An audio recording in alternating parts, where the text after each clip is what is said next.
Welcome to Now Playing, a weekly podcast where we will discuss new music, old music, the social implications, and the impact that it has had on genres for years to come. My name is Langston. Hey, I'm Sarah. I'm Cassidy. And I'm Kelly.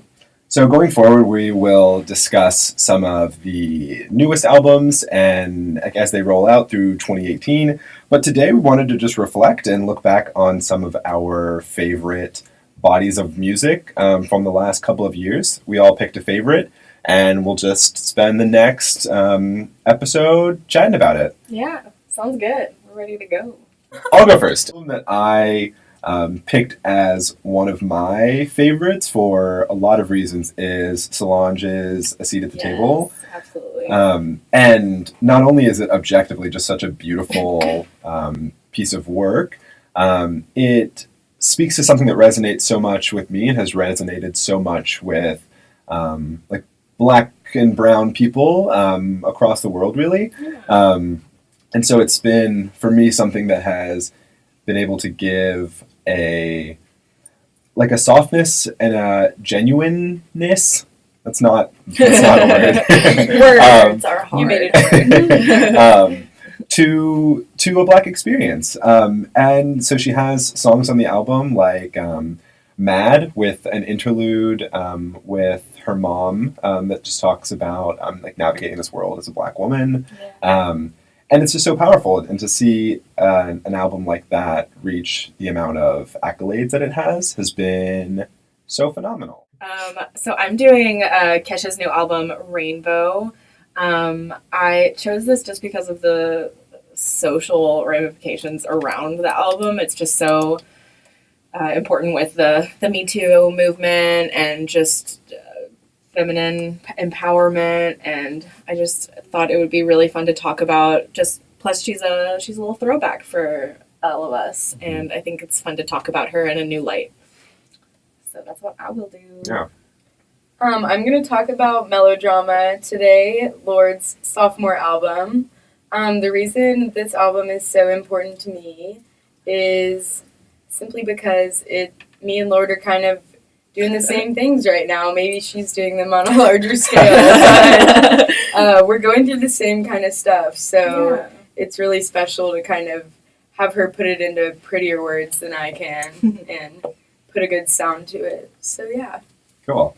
Okay, for me, I'm doing Blackout by Britney Spears because I absolutely adore Britney Spears. When I was growing up, I used to dress up as her. I had like glitter pants and a crop top. And I still have that outfit. Yeah. And I'd always sing Every Monday night. songs because this album, I think, was so unique in the fact that songs like Umbrella and Irreplaceable were really popular at the time it came out. Like they were very like R&B pop inspired albums, and this was just completely different. And it was EDM, and I think it changed the culture of pop music. And it's one of those like strange albums where if you listen to it today, it sounds like it belongs in today's time, which is really great because it's not dated in any way. And I think that it just introduced a lot of EDM and it made electropop so mainstream. And I'm going to go out on a limb and think about how the Beatles influenced the genre, Britney Spears influenced the genre. Her was that it was such a horrible time in her life. Like that was like a breakdown year, and it was I think the first time where social media was sort of starting to come out and people were judging everyone who was a celebrity. So it was so great that she basically made this incredible album, which is considered one of the greatest pop albums in such a hard time in her life. Yeah, for sure. I think it's important to talk about how like we kind of made fun of Britney like during that hard time in her life, and like I'm sure we can all relate a little bit to like anxiety and stuff like that. So I think she kind of was a stepping stone for mental health, I think, and like paying more attention to it. Mm-hmm. Especially seeing where she is now. Like she's back on top. She's doing Vegas shows, right? Yeah. And we were even just talking about her headlining Formula One here in Austin. Yes. Yeah. Cars. Wait, coming back around. Is it a car? Are they cars? They're cars. Okay. we are Britney fans, not racing fans. I really resonate, even though I'm not a big Kesha fan. I think that Kesha and Britney both have kind of this cool nostalgia element. Yeah. Like they're both these like awesome female singers who we have had a period of time where we were listening to so heavily. Like, I know I was bopping to TikTok as like what seventh absolutely. grader, Yeah, I was maybe. gonna say I was probably like 11. Yeah. And to see their journeys not only as musicians but as women who are learning so much about themselves and like who are honestly spearheading a lot of like national dialogue about a Yes, lot of really honestly. important things. It is really cool to see kind of where they have ended up. So I'm taking the genre commentary and kind of moving it into something of like social commentary, but I think Yeah. it's really important with both of them.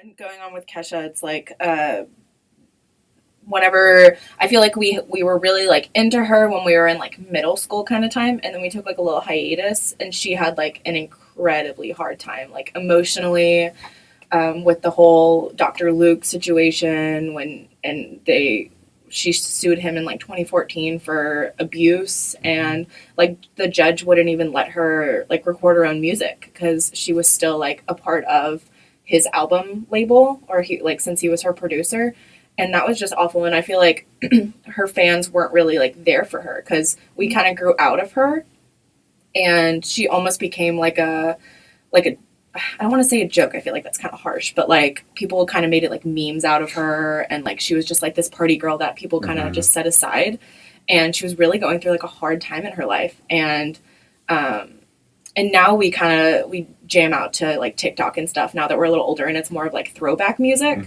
But I feel like during that hard part of her life, same thing with like Britney, where like people just kind of cast her aside as like a joke, and now they're coming out and being like, no, Yeah. I am important. I think that's kind of the one of the cool takeaways, just like conveniently about all the like women that we all independently chose to spotlight is Yes, women. this idea of public growth, really, and I think like a public vulnerability. Like I think a lot about Kesha's praying, Yes. and talking about indirectly her trauma associated with Dr. Luke and how her vulnerability was able to drive so much of the public conversation we were having about sexual assault and domestic violence and things like that. And I think similarly tying it back to Solange, I think like there's so much vulnerability with talking about all of the struggles or just like different like experiences that come with being a Black woman. Even in songs like Don't Touch My Hair, she speaks obviously directly to the like political significance of like the hair of Black women, but also there's the line where she says like, "Don't touch my soul," and there's all these things that are truly like these women, including Lorde, including a lot of the songs on Melodrama, are so deeply personal. And I think we are at a really cool time where women have a platform and have a voice and have a confidence in order to be having these conversations with their fans. And I think they're driving so much, and I think it's really, really cool. Yeah.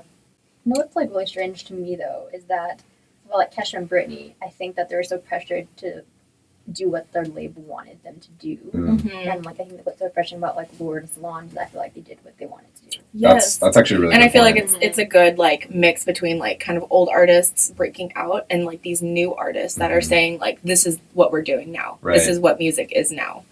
And I feel like spearheading that movement is really, really cool. How's Lorde doing? Lorde? That's what I How was is gonna she? say. Y'all talked about like record labels telling Britney and Kesha like, you're gonna do this because that's what you're known to do. And I think that's kind of the beauty of Lorde and like the people she works with is that she, although she's like 21, she's super independent and headstrong, and she's not going to do anything that she doesn't want to do. How old was she when she like first started? She was like 16, right? She was definitely like She's so 16. young. You said 21, and I was like, what That's have I done crazy. today? Exactly. That's why it's so crazy that she like writes this music and I feel it and I'm like, but she's touring the world right now. Lorde's album features everything like coming of age related topics like relationships and more specifically being in love and like self-realization, personal truths, and just like being a drama queen. Like she just Right. puts it all out there, but like more eloquently than anyone else could do. Right. And and it's so honest because it's coming from someone who like wrote these songs when she was 19, 20, 21. Exactly. Yeah. Exactly. tie it back to this honesty, like this honesty and this transparency that we're getting to see with these Women. artists. Women are dope. Yeah, Women are dope. They sure are. it's the time when it's like allowed. They're allowed to like come out and say what they want to say, and they're finally gonna get the support Yeah. that they've been lacking for so long Yeah. from the general public. Like they can say what they want and be supported. Do we want to say your favorite song from the album, maybe? All right, my favorite song on Melodrama is "Liability." I think we can all agree that that one can just like stab us right through the heart. It sure does. Yeah, it's just, she described it herself as her drama queen song. She said that it's kind of, once you have a mental breakdown and you like have to step back a little while after and look back and be like, okay, like it's not that serious. It's gonna be okay, and I'm gonna be okay. So yeah. It's a good song to listen to when you're feeling in your feels. Yeah, for sure.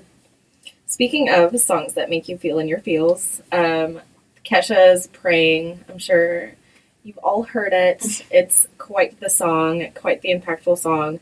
I remember when it came out, I just wasn't expecting it at all, which I'm sure a lot of people weren't expecting.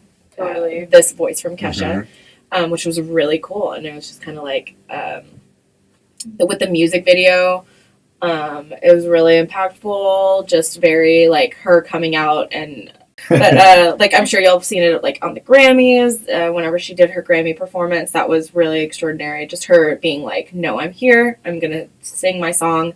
And I was reading like an interview with her like about her whole album, and she gave like a little like, what is this song about? And Praying, it was like, this song is personal, it's impactful for me, it's helpful to me, it helps me in my times of need, and I just listen to it and I remember how strong I am, and I think that's just really cool.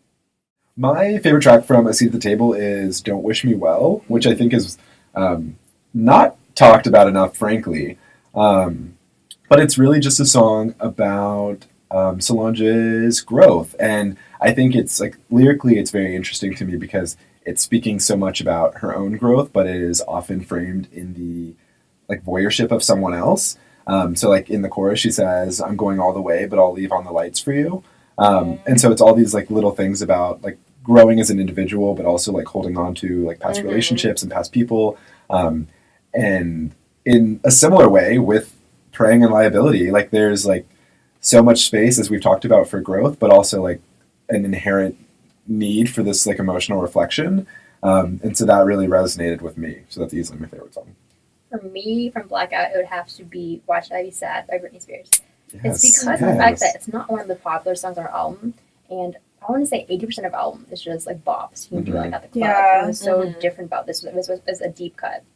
Apparently, her label didn't want anything that was deep, that was controversial about her personal life, but she was going through so much with like her breakdown, her marriage, all kinds of stuff. And this song was kind of saying, you know what, there's so many horrible things that can happen to you, but there's no point in being sad in those things. Yeah. And like things get better, life gets better, and you move on.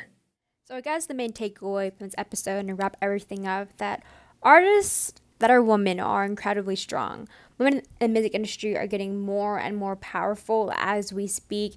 Each and every artist that we spoke today about, Kesha, Britney Spears, Lorde, Solange, in some way, shape, or form broke conformity and changed the music industry for the better. Here at Now Playing, we hope that young girls who are the future of music look up to them because they're great examples for the future. Music is such a special outlet. It allows not only for such creativity, but it cements such poignant messages to its listeners. Thank you so much for listening to our debut episode of Now Playing. Next week, we'll be discussing new music such as Kanye and Post Malone. So hope that you tune in, and thank you so much again for listening.